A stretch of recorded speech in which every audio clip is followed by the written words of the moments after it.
How to compress files to a zip file in Windows 10 or Windows 11. First, you will need to select all your files, or go into the folder and select all your files that you want to compress into a zip. And then right click on the files and then click on Add to Archive. And then select the archive format zip, and the compression method, set it to best.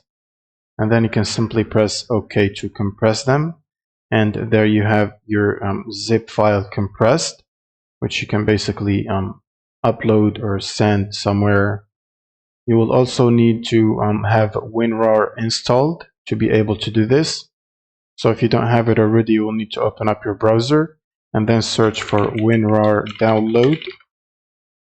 Click on the first link and then hit the blue download button here, which should download WinRAR. It's basically free to use.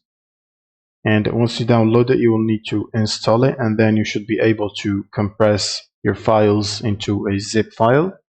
Thank you guys for watching, and subscribe.